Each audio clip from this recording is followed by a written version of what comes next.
Hi everyone, welcome to our YouTube channel. तो आज हम इस क्लास में डिस्कस करने वाले हैं क्लास 10 का जो टॉपिक चल रहा था द्विघात समीकरण। तो उसी के अंतर्गत एक्सरसाइज लिए हैं। अब आ रहे हैं क्वेश्चन नंबर 2। क्वेश्चन क्या है? निम्न स्थितियों को द्विघात समीकरण के रूप में निरूपित कीजिए। तो हम लोग द्विघात समीकरण करेंगे। तो द्विघात समीकरण के लिए जो हम लोग जनरल फॉर्म पढ़ चुके हैं, a x square plus b x plus c equal to 0। ये होता है general form, a x square plus b x plus c equal to 0। इसको हम लोग को मतलब जो क्वेश्चन दिया गया है इसको ये रूप में लेकर आना है। तो चलिए क्वेश्चन क्या पढ़ते हैं। एक आयताकार भूखंड का क्षेत्रफल 528 मीटर स्क्वायर है। क्षेत्र की लंबाई मीटर में चौड़ाई के 2 गुने से एक अधिक है। चौड़ाई के 2 गुने से एक अधिक है। यहाँ पर थोड़ा ध्यान देना होगा, क्या बोल रहा है इसमें? क्षेत्र की लंबाई, किसका बात करें? लंबाई चौड़ाई के 2 गुने से अधिक है। चौड़ाई के 2 गुने से एक अधिक है। तो भूखंड की लंबाई और चौड़ाई हम लोग ज्ञात करना है। तो इसमें देखते हैं, बता रहा है क्वेश्चन, लंबाई चौड़ाई के 2 गुने से अधिक है। चौड़ाई के 2 गुने से एक अधिक, ये हम लोग को क्वेश्चन से प्राप्त हो रहा है। लंबाई जो है चौड़ाई के 2 गुने से एक अधिक। अगर हम लोग चौड़ाई को मान लेते हैं 2, तो लंबाई कितना प्राप्त होगा हम लोग को? चौड़ाई का 2 गुना, तो 2 गुना 2 प्लस 1 मतलब कितना आएगा? 5 आएगा। कितना आएगा? 2 दूनी 4 और 1 5 आएगा। ठीक, तो हम लोग चौड़ाई को मान लेते हैं x। चौड़ाई क्या मान लेंगे? x। और यहाँ पर भी एक चीज नोट करना है, आयत का बात कर रहे हैं। कौन सा भूखंड है? आयतकार भूखंड है। तो आयत के लिए क्या होता है? लंबाई और चौड़ाई होता है। जो यहाँ पर दिया है लंबाई और चौड़ाई, तो हम लोग देखेंगे यहाँ पर, माना कि आयतकार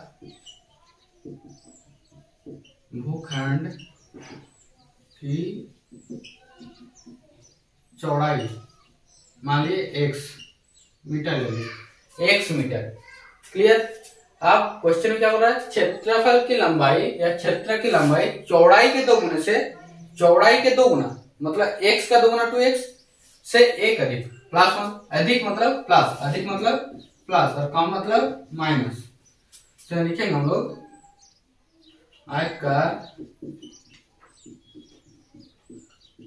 भूखंड की लंबाई 2x 2 गुने चौड़ाई के 2 गुना प्लस 1 अधिक 1 जोड़ दिए। क्लियर? अब आते हैं हम प्रश्न से। प्रश्न के अनुसार क्या बोल रहे हैं इसमें? आयतकार भूखंड का क्षेत्र 528 मीटर है। तो हम जानते हैं आयतकार भूखंड का क्षेत्रफल, आयतकार भूखंड का क्षेत्रफल,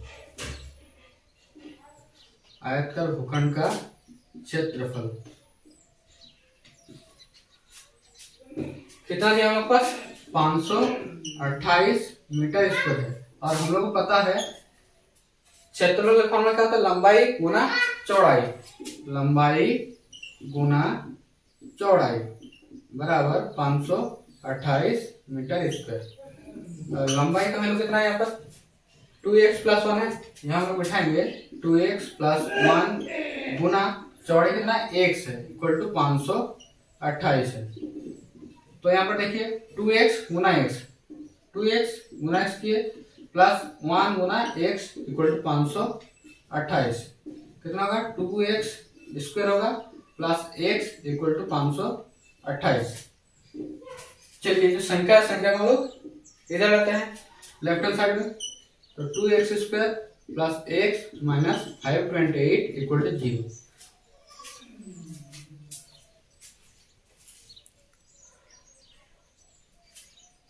तो आप लोग देख सकते हैं ये जो इक्वेशन आया हम लोगों के पास इस रूप में है, ax square plus bx plus c। हाँ सर, ये है, देख के पता चल रहा है ना?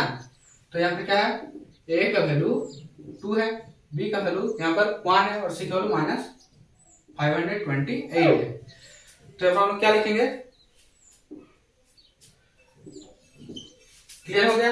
यहाँ पर हम लोग लिख सकते हैं ये जो समीकरण है किस रूप में है, द्विघात समीकरण के रूप में है। और हम पिछले क्लास में डिस्कस कर चुके हैं कि ये जो क्वेश्चन है इस टाइप का क्वेश्चन आपको दे सकता है, उसमें पूछ सकते हैं कि ए बी और सी का वैल्यू कितना आ सकता है। तो ए का वैल्यू जैसे 2 मिलेगा, बी का वैल्यू 1 मिलेगा, सी का वैल्यू -528 मिलेगा। क्लियर, चलिए देख लीजिए।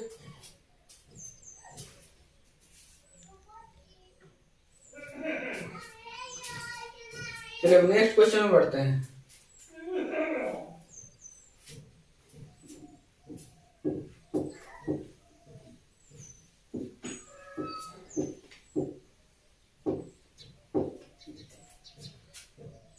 सेकंड क्वेश्चन इसका 2 नंबर का,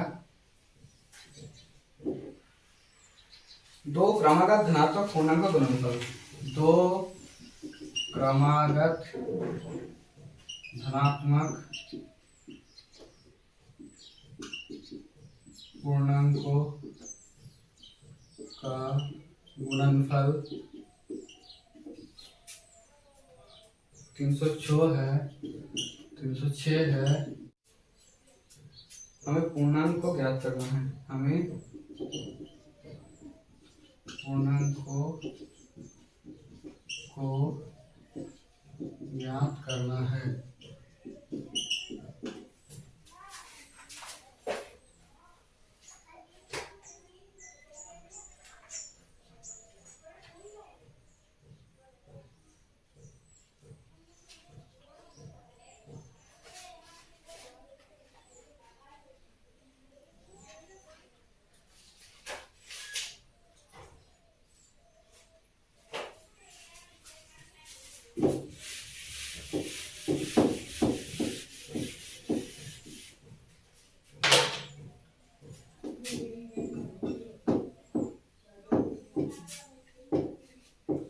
तो यहाँ पर ध्यान दीजिए, क्वेश्चन एक बार देख लेते हैं। दो क्रमागत धनात्मक पूर्णांक का गुणनफल कितना है, 306 है। तो पहले हमें जानना है पूर्णांक क्या होता है। तो पूर्णांक के बारे में थोड़ा जानकारी आप लोग दे देते हैं। पूर्णांक संख्या रेखा सभी को पता है, संख्या रेखा आप सभी को पता होगा। तो यहाँ पर हम लोग 0 ले लिए, ठीक। क्या लिया हम लोग, 0। इधर क्या होता है, इधर होता है प्लस, इधर होता है माइनस। इधर जैसे होता है 1 होगा, 2 होगा, 3 होगा, 4 होगा, इस तरह माइनस इधर होगा, इधर -2 होगा, इधर -3 होगा। क्लियर। तो ये सब जितना आएगा मतलब -0 के इधर -1, -2, -3, इधर आएगा 1, 2, 3, 4, ये चल जाएगा अनंत तक, और इधर जाएगा अनंत तक, ∞। तो ये सारा जो संख्याएं हैं सभी आएगा पूर्णांक में। आप बात करते हैं पूर्णांक के प्रकार, टाइप्स ऑफ इंटीजर। तो 0 से इधर वाला संख्याएं जितना आएगा प्लस वाला, सबको बोलते हैं हम लोग धनात्मक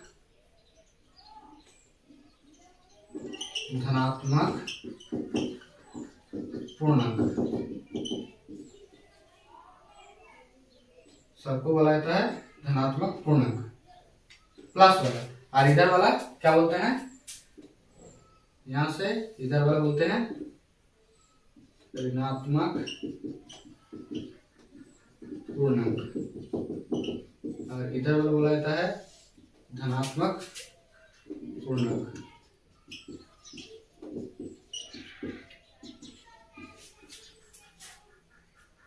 तो यहाँ पर क्वेश्चन क्या है, धनात्मक पूर्णांक मतलब पॉजिटिव इंटीजर।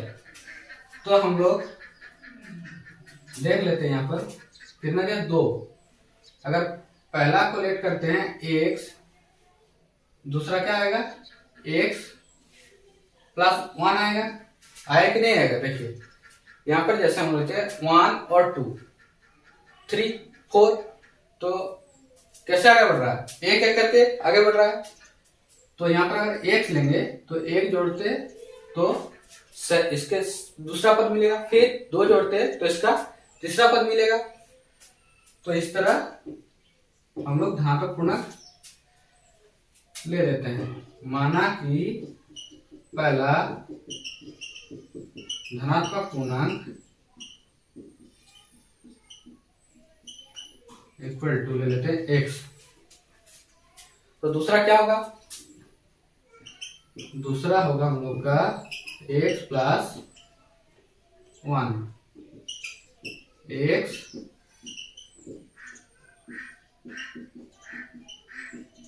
प्लस 1। क्लियर। जैसे अगर यहाँ पर अगर 2 लेते हैं, 2 के बाद क्या आएगा, 3 आएगा। लगातार बोल रहे हैं, लगातार। तो 2 से कितना जोड़ के 3 प्राप्त हो रहा है, 2 से 1 जोड़ के। तो अगर इसको हम लोग x मान लेते हैं तो x प्लस 1 होगा। हाँ, तो चलिए अब आते हैं प्रश्न से। प्रश्न में देख लेते हैं दोनों का गुणनफल, दोनों का गुणनफल कितना है, 306 है। तो ये क्या होगा, x गुना x और ये होगा x गुना 1 इक्वल टू 306। तो क्या होगा, x का स्क्वायर होगा x square, x equal to 306। चलिए इसको हम इधर लेकर आते हैं, x माइनस 306। यह आएगा हम लोग को द्विघात समीकरण के रूप में। क्लियर।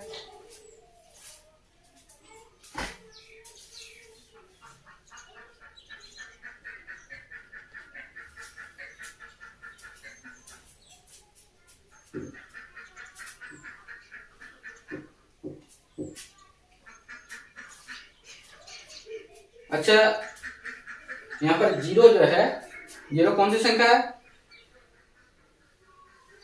तो सबसे पहले प्राकृतिक संख्या हम लोग जानते हैं कहां से स्टार्ट होता है, आप लोग बता दीजिए। तो प्राकृतिक संख्या हम लोग स्टार्ट होता है 1 से अनंत तक चलता है। लेकिन बाद में 0 को भी उसी परिवार का हिस्सा मान लिया गया। तो 0 से शुरू होगा तो एक पूर्ण संख्या कहलाएगा। ठीक, 0 सबसे छोटी पूर्ण संख्या, 0 कौन सी संख्या, सबसे छोटी पूर्ण संख्या। लेकिन सबसे बड़ी पूर्ण संख्या क्या होगा, चलिए ये आप लोगों के लिए क्वेश्चन रहा है, सबसे बड़ी पूर्ण संख्या क्या होगा। ठीक, आप लोग कमेंट में हमको बताइए।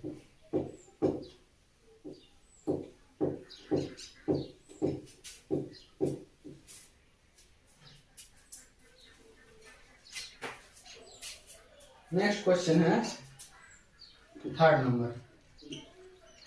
रोहन की माँ उससे 26 वर्ष बड़ी है। उनकी आयु का गुणनफल, उनकी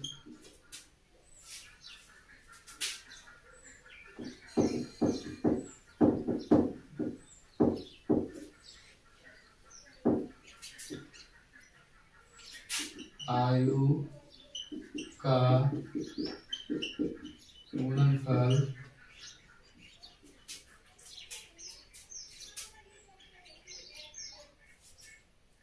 अब से 3 वर्ष पश्चात 360 हो जाएगी।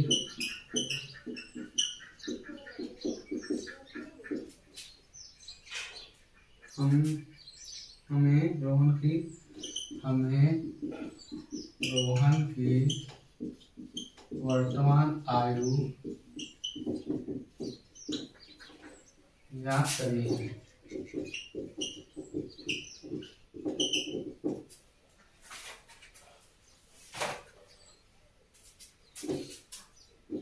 तो हम लोग क्वेश्चन को देख सकते हैं।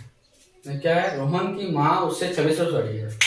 रोहन और रोहन की माँ के बारे में हम बात करें, रोहन की माँ उससे 26 वर्ष बड़ी है। तो रोहन की माँ उससे कितना वर्ष बड़ी है, 26 वर्ष। अगर रोहन 3 साल का है, रोहन 3 साल का है, तो मम्मी 26 साल बड़ी है ना, कितना साल, 26 साल। तो 26 और 3 कितना होगा, 29। ये हम लोग लेट कर लिए, क्या लेट कर लिए हम लोग, मान लिए। अगर 3 साल की है, 3 साल का मम्मी कितनी, 29, ठीक। तो ठीक इसी तरह हम लोग ये जो क्वेश्चन दिया गया है मान लेंगे, या तो x को मान लेंगे या तो हम लोग y मान लेते हैं। क्या मानते हैं, चलिए अब लोग को यहाँ पर दिखाते हैं।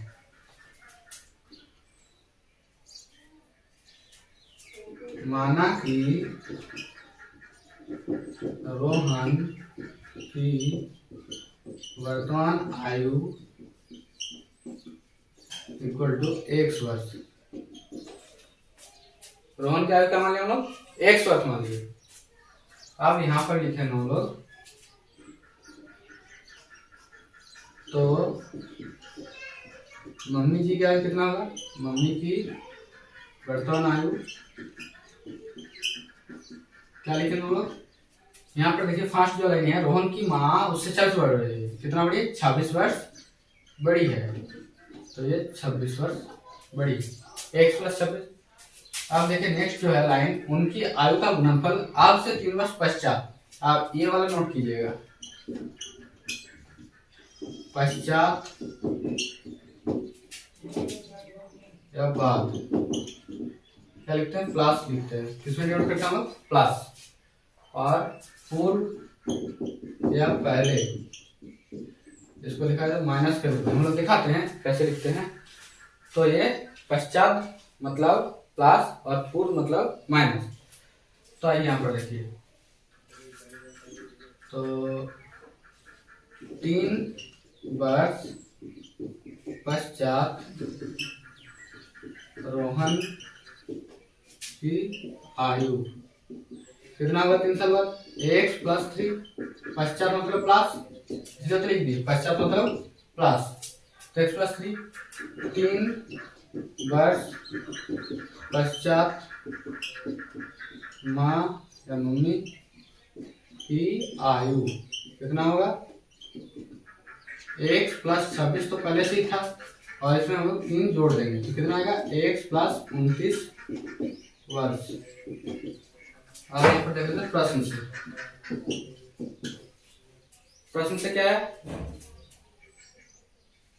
उनकी आयु का गुणनफल आपसे 3 वर्ष पश्चात 360 हो जाएगी। दोनों के आयु का गुणनफल 3 साल बाद कितना हो जाएगा, दोनों का गुणनफल 360, मतलब x प्लस 3 गुना x प्लस 29 इक्वल टू 360। इसको कैलकुलेट कर लेते हैं। पहले इससे ये पूरा को गुना कर लेते हैं, x प्लस 29, फिर 3 से x प्लस 29 को गुना कर लेते हैं। तो ये लिखेंगे x गुना x स्क्वायर, ये 29x, ये होगा 3x, और इसको गुना करेंगे 3 27 7 2 3 6 2 8 87 बराबर 360। x स्क्वायर प्लस 9 3 12 मतलब 32x, इसको इधर लेकर आते हैं, प्लस 87 माइनस 360। तो यहाँ पर थोड़ा आप लोग देख सकते हैं, यहाँ आपको बताना है 87 माइनस 360, बताइए कितना होगा। यहाँ पर थोड़ा क्या देखना है हम लोग, प्लस माइनस माइंड में रखना है, प्लस माइनस क्या होता है, माइनस होता है, मतलब इसको प्रोसेस क्या होगा, घटाने वाला होगा, तो इसको घटाइए। 360 से 87 घटाते हैं, कितना होगा, 3 8 और 9 7, ठीक है, 273, कितना आ रहा है, 273। तो 273 यहाँ लिखेंगे, ठीक है। लेकिन यहाँ और एक चीज देखना होगा कि ये प्लस में आएगा या माइनस में आएगा। तो यहाँ पर देखना है संख्या कौन वाला बड़ा है, ये संख्या बड़ा है कि ये संख्या बड़ा है, 360 बड़ा है, तो यहाँ पर माइनस देंगे, कितना देंगे, माइनस। तो हम लोग मिलने वाला कितना, x square plus 32x minus 273 equal to 0।